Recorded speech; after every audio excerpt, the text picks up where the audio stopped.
Xo'p, avvalambor assalomu alaykum, hurmatli do'stlar. Mana bugun kuni kecha 30-iyun yoshlar kuni munosabati bilan davlatimiz rahbari yoshlar bilan uchrashuv jarayonida ilgari surilgan bir qator masalalar bo'yicha sizlar bilan bir davra suhbati sifatida muhokama qilib o'tsak. Aynan mana shu masalada juda ham ko'plab fikrlar qatorida internet tarmog'ida milliy segmentni yaratish, uni yanada boyitish masalalari muhokama qilindi. Keyinlar shu masalada muhokama qilsak, raqamlashtirish o'zi nima va raqamlashtirishni yoshlar milliy ma'naviyatga ta'siri, yoshlar ma'naviyatiga ta'siri qanday bo'lmoqda? Shu masala bilan sizlar bilan bir suhbatlashdik. Avvalo o'zaro bir tanishib ketsak, demak, Chirchiq davlat pedagogika universiteti gumanitar fanlar fakulteti yosh o'qituvchilari, tadqiqotchilari hisoblanadi. Demak, Avazbek Yo'ldoshev, Sherzod Nurmanov va Farhod Ibrohimov. Demak, bugungi masalada raqamlashtirish masalasi. Keling, bu masalada birinchi so'zni sizga bersakda, chunki Avazbek, siz mana shu sun'iy intellekt, raqamlashtirish bilan bog'liq masalada ijtimoiy falsafa sohasi bo'yicha tadqiqot olib bormoqdasiz. Raqamlashtirish deganda biz o'zi avvalo nimani tushunishimiz kerak? Uning qanday bugungi kundagi imkoniyatlari nimalardan iborat? Shu bo'yicha fikrlaringizni eshitsak, marhamat. Rahmat Farhod aka. Hozirgi davra suhbatimiz birinchi navbatda ta'til bo'lganligi uchun shu bilan birgalikda erkin mavzu. Kuni kecha davlatimiz rahbarining aytib o'tganingizdek, 30-iyundagi yoshlar bilan uchrashuvdagi masalalarda aynan bu mavzu dolzarbligi aytib o'tildi. Biz hozir uni asosiy tizimi yoki bo'lmasam ilmiy negizlari yoki bo'lmasam tushunchalarning mohiyatiga to'xtalmaymizda. Va aynan sodda tilda, ya'ni siz bizga o'xshagan yoki bo'lmasam bizdan kichikroq bo'lgan yoki bizdan kattaroq bo'lgan jamiyatdagi insonlar tushunishi uchun osonroq bo'lgan tilda tushuntira olamizda. Mana hozirgi kunda raqamlashtirish jarayonlari deganda bu insonlarni ayni muddo hozirgi vaqtda vaqt masalasi. Ya'ni vaqt har bir insonda tig'iz. Har bir ishni shoshib bajaramiz yoki shoshib harakatlanamiz va har bir ishda shoshma-shoshorlik bilan amalga oshiramiz. Mana bu raqamlashtirish jarayonlari har bir jarayonni, tizimni yoki bo'lmasam hodisalarni tezlashtirishga xizmat qiladi. Birinchi navbatda hujjatlardagi har bitta ma'lumotlarimizni raqamli muhitga o'tkazish, arizalarni yuborishimizni elektronlashtirish yoki bo'lmasa ma'lumotlarni izlashimizni elektronlashtirish. Hozirgi kunda bu masalada aynan kitoblarimiz ham oldin qog'oz shaklidagi kitoblar dastavval bosib chiqarilgan vaqtda bu insonlarning salbiy ta'sir qilishi mumkin degan nazariyalarni ilgari surganlar ham bo'lgan ekanda. Shu bilan birgalikda raqamlashtirish jarayonlari ham boshlangandan keyin raqamlashtirish muhiti insonlarni dangasa qiladi. Elektron kitoblarni bosib chiqarish ham bu insonlarni qog'oz kitob o'qishdan yiroqlashtiradi degan masalalar ham bo'lgan ekan. Yo'q, aslida biz ma'lumotlarni qayta ishlashimiz, undagi manbalarni topishimiz va ma'lumotlarni o'qishimizga ham yordam beryapti. Mana endi raqamlashtirish jarayonlari nimaga xizmat qilmoqda? Birinchi navbatda sun'iy intellektning kirib kelishi. Sun'iy intellektning kirib kelishi oldimizda dastavval bo'lgan virtual olam. Virtual olam bu biz bilamiz tarixda Kleopatra bor. Ya'ni Kleopatrani biz qanday ko'rganmiz? Uni bir go'zal va navqiron holatda ko'rganmiz. U tasvirlangan. Lekin u unday tasvirlanganligi u xalqning ko'zida. Lekin uni qanday holatda olamdan o'tgan yoki bo'lmasam qay ko'rinishda bo'lgan, aslida u faqat o'zi ko'rgan.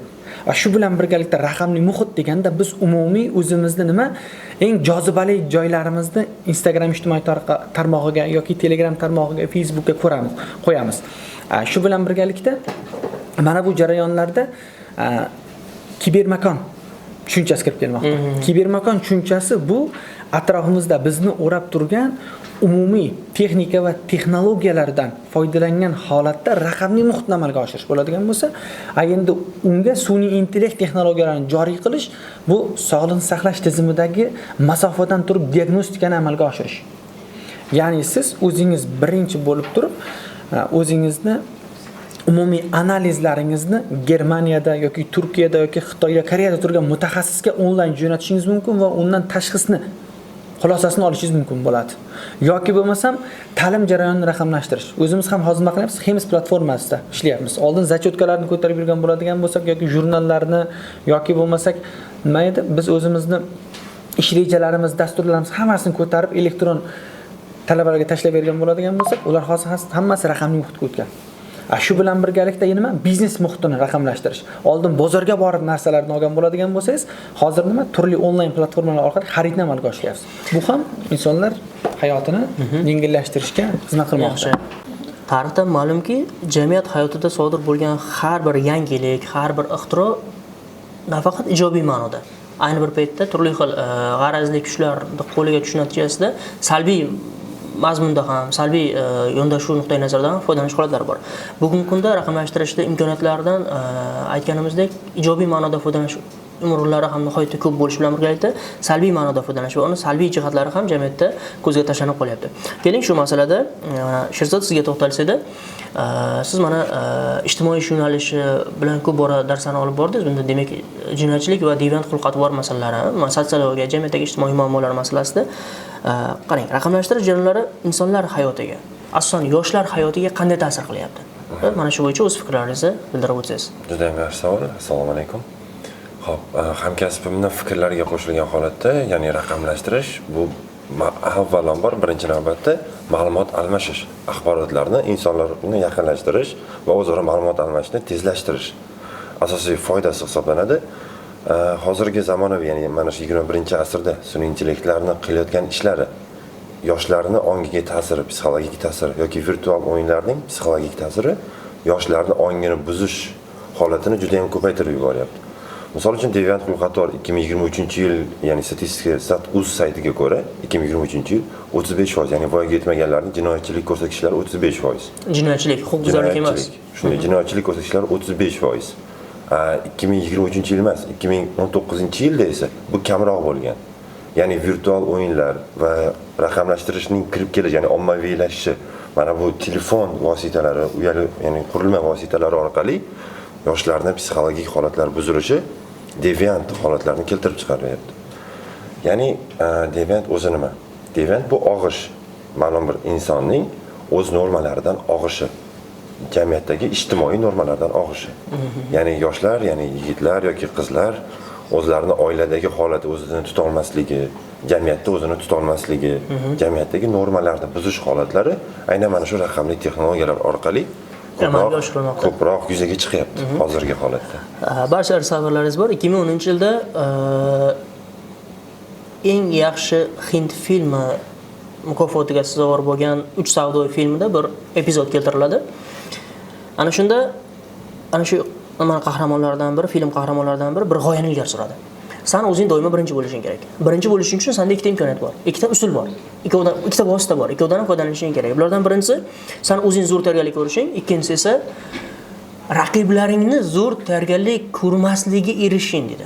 Bu yuzaki olib qaraganda kichikroq masala bo'lib tuyulishi mumkin, lekin kengroq olib qaraganimizda bugungi kunda kelajakda gegemonlikka intilayotganda xalqlar, davlatlar, markazlar o'zlarining yoshlariga zo'r ta'lim, bilim salohiyatini shakllantirish bilan birgalikda raqiblari bo'lishi mumkin bo'lgan xalqlarning yoshlarini, demak, ongini zaharlash. Ularni o'xshatganingiz uchun nima? Deviant qilish, deviant, ya'ni oqib ketishlik, shakllantirish masalasiga e'tibor qaratmoqda. Noto'g'ri tushunchalarni uyg'otish holatlari, ya'ni fikrlashlarni buzish. Albatta.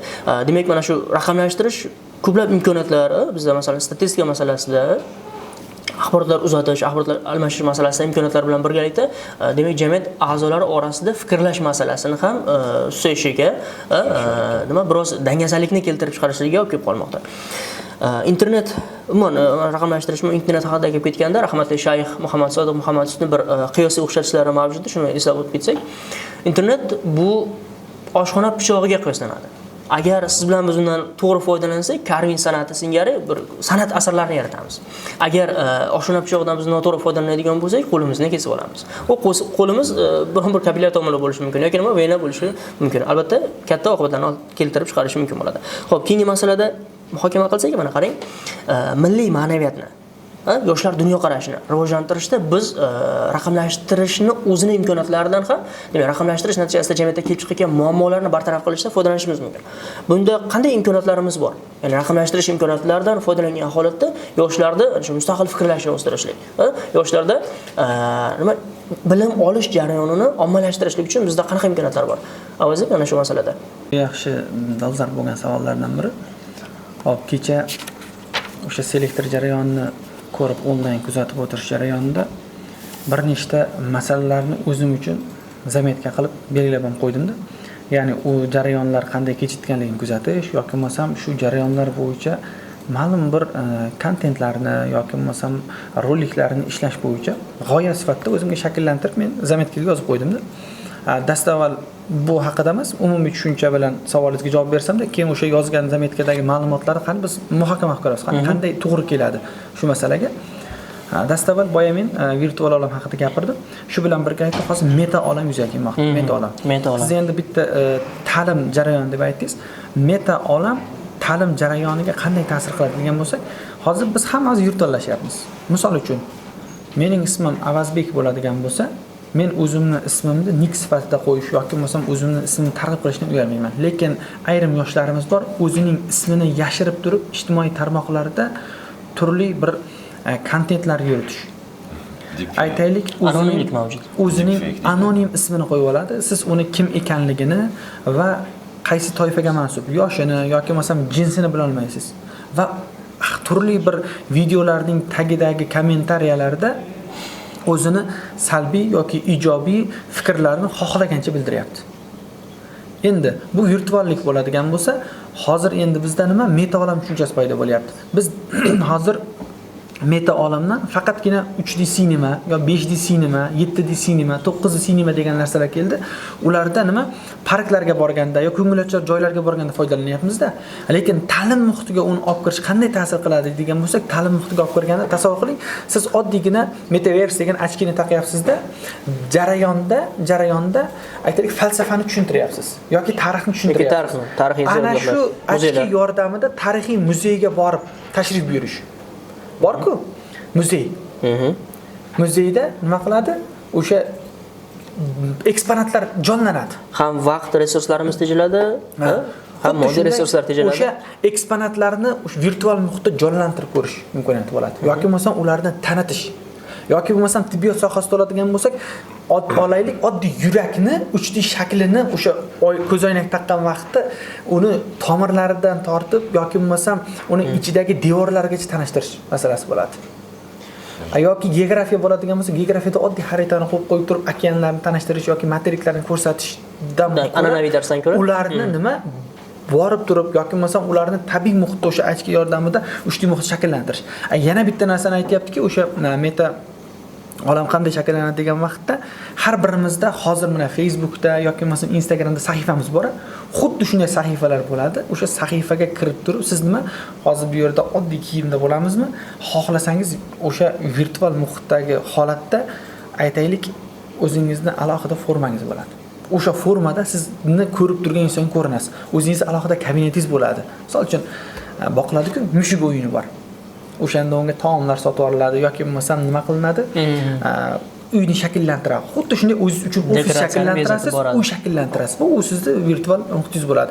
Mana endi u qanday ta'sir qiladi deganda, men sizga mana shu zametkaga yozib qo'ygan masalalarni o'qib bersam-da yoki bo'lmasam muhokama qiladigan bo'lsak.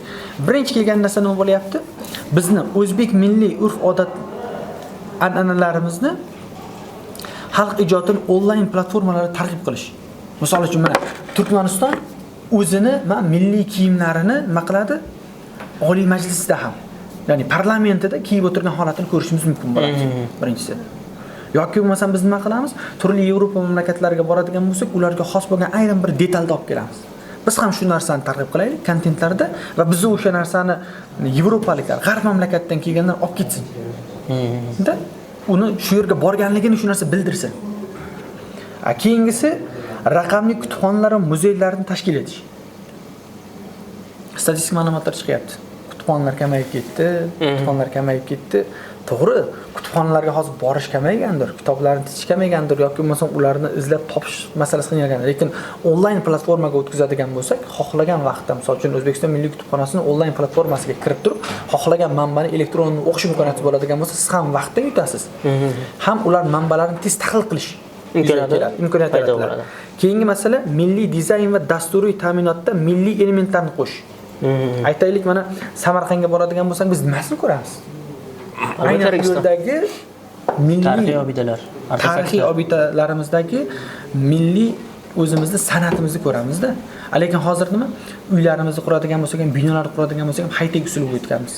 Ana shu high-tech usuli bilan milliy o'zimizni dizaynimizni birlashtirgan holatdagi. Demak, zamonaviy ko'rinishdan hayotda milliylikni ham singdirib borish. Zamon bilan ham nafas tarzda. Mobil ilovalar orqali milliy taomlar, hunarmandchilik, adabiyot va tarixni o'rganishni ommalashtirish. Misol uchun hozir bitta platformaga kirdim, Meros.uz bor ekan. Bizni qadriyatlarimiz haqida, o'sha tarixiy obidalarimiz haqida, milliy taomlarimiz haqida, liboslarimiz haqida ma'lumot bor. Maqollar, kontentlar joylashtirib borilgan. Kontentlar joylashtirilgan. Lekin uni targ'ib qilish masalasi-chi. Yoki masalan, hozir juda yaxshisi Mutolaa.uz. Undan ham qarasiz, o'zimizni kitoblarini yoki masalan xorijning bestseller kitoblarini o'qishimiz imkoniyati yaratilgan bo'ladi.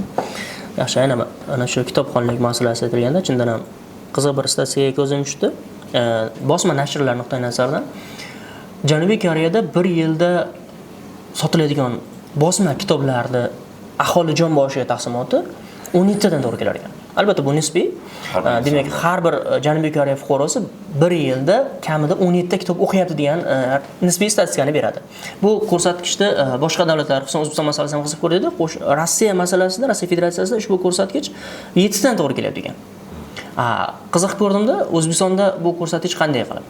O'zbekistonda mana hozir 37,5 million aholi bor deydigan bo'lsak, bir yilda 17 million, 18 million yaqin bosma o'sha turli xil mazmundagi kitoblar sotuvga qo'yilyapti va sotilyapti-da bu narsa. Bu degani bitta aholiga yarimtadan kitob to'g'ri kelyapti degan masala kelyapti. Endi bu albatta nisbiy, har narsani ikkinchi bir tomoni bo'lgani singari bir masala yoshlar, jamiyat a'zolari qulaylikka qarab intiladi. Qulaylikka qarab intilganda demak nima? Onlayn elektron kitoblar ham ommalashgan, lekin baribir elektron kitoblarda salbiy tomonlari, demak insonlarni o'sha smartfondan kitob o'qiyotgan bir paytda chalg'ituvchi vositalarni, o'sha manipulятsion vositalarni ko'pligi masalasida. Kelar hozir shu o'rinda kitob masalasida so'raganingizda ma'lumot aytib o'tmoqchiman. Hop, bizda bilasiz talabamiz bor. Janubiy Koreyada hozirgi kunda o'qiyotgan magistratura bosqichida Jumayev Samandar. Shu Yahyoxon ikkalasi, Jumayev Samandar bilan Yahyoxon ikkalasi bir kitob sotadigan katta pavilyonga borishdi. Pavilyondan menga video olib tashlayapti. U yerdagi manbalarni tanitish masalasida men o'zim bir ikkita masala so'ravdim, o'zimning ishim bo'yicha. Manbalarni tanitayotgan vaqtda har bitta kitob javonida, ya'ni kitob sotadigan o'sha pavilyondagi rastada daraja yozib qo'ygan. Xuddi tilda bo'ladi-ku. B1, B2, C1, C2 yozib qo'ygan bo'ladi. Xuddi shunday, mana shunaqa B1, B2, B3, C1, C2, D1, D2 xuddi shunday ketgan, ko'tarilib. Va uni oldida yana bittasi, uchinchisi bor ekan, har bitta 1-2 plus darajasi bor. Bu nima ekan Samandar degan savolni bersam, men aytayapti, aka deydi, bu deydi, har bir yosh toifasiga qarab kitobni o'qish darajasini qo'yib qo'ygan. Misol uchun sizning yoshingiz necha yosh bo'ladigan bo'lsa, ana shu yoshingizga qarab turib shu kitobni belgisi qo'yilgan. Misol uchun sizning yoshingizga hozir C1 darajada kitob to'g'ri kelar ekan. Borasiz, o'sha kitobdan olasiz, o'qiysiz deyapti. Bo'ldi, boshqa rastaga bormaysiz deyapti.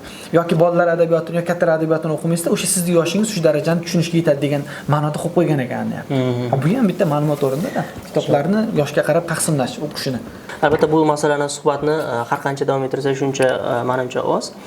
Shu o'rinda ulamolar nazdida vaqt qadri degan bir kitobda aytiladi.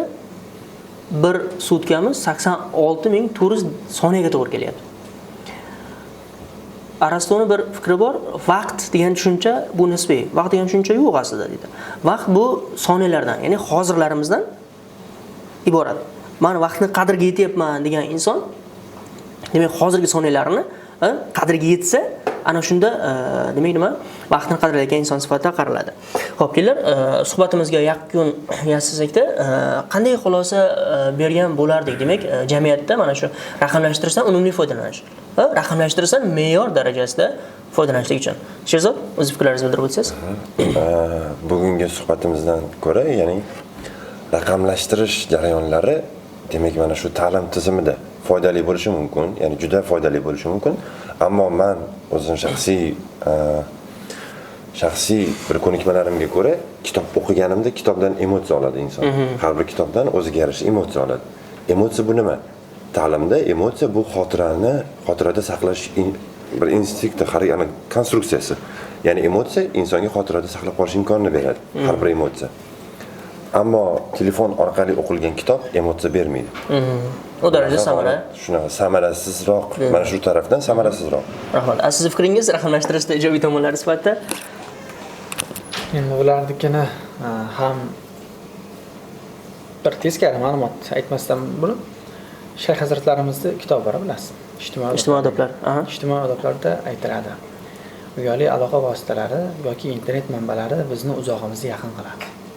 Va unda bir misollar keltiradi. Avvallari xat tashuvlarimizni choparlar olib borib bergan, ancha vaqtlar ketgan deyiladi. Hozirgi vaqtda o'zimiz ko'ryapmiz, bizga kelayotgan xatlarda ham nima qilinadi? Xatlar bugun biron bir ma'lumot e'lon qilinsa, ertasi kuni xat tariqasida va ijrosi ta'minlanishi keladi. Xuddi shunday yozishmalarimiz ham yoki bo'lmasam ota-onalarimiz bilan, yaqinlarimiz bilan, birodarlarimiz bilan suhbatlash jarayonlari ham nima qilyapti? Hozir onlayn muhitga o'tib virtuallashib ketyapti. Borib ularni ko'rish yoki bo'lmasam vidoriga to'yish masalasi yoki siylay rahim degan narsani biz nima qilyapmiz? Uzoqlashyapmiz. To'g'ri, shayximiz to'g'ri aytgan va to'g'ri yozgan, tahlil qilganki, bizni juda ham jarayonlarimizni umumiy olgan ta'lim jarayoni, sog'liqni saqlash masalasi yoki xarid masalasi yoki bo'lmasam o'qish bilan bog'liq masala hammasini tezlashtiryapti va jarayonni soddalashtiryapti.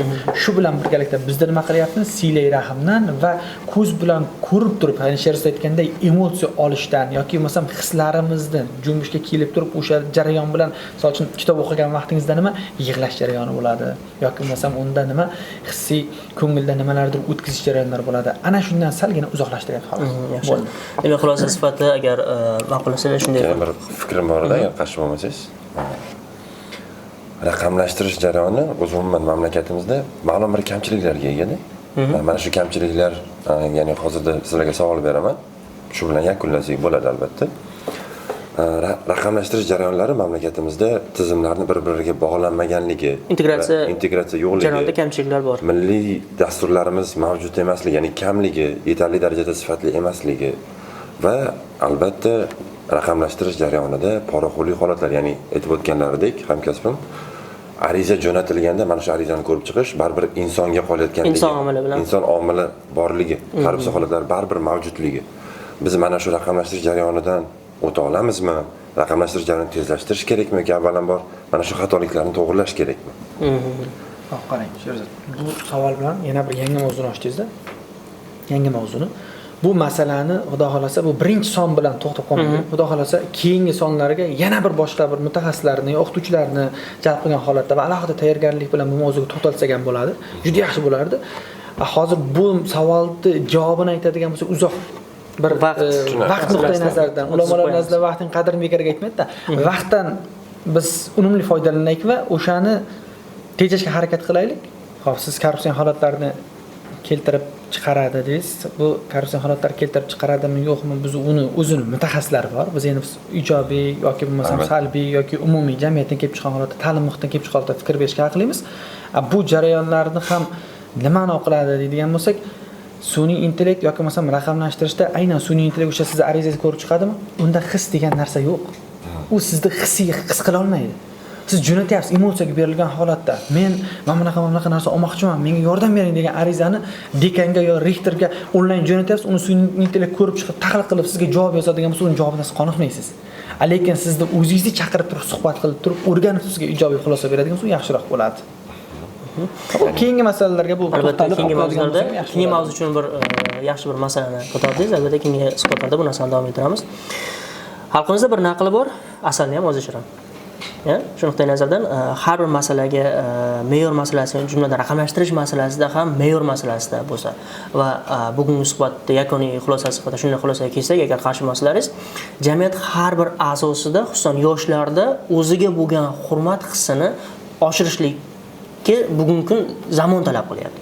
Ana shunday masalaga biz erisha oladigan bo'lsak, ijtimoiy hayotimizning har bir jabhasida, har bir sohasida menimcha raqamlashtirish o'z o'rnida davom etadi va o'z o'rnida undan faqat maqbul tarzda foydalanamiz va turli xil yo'tkuchlar bizni raqamlashtirish jarayonidagi kamchiliklarimizdan o'zlari uchun bir ustunlik sifatida foydalanmaydi.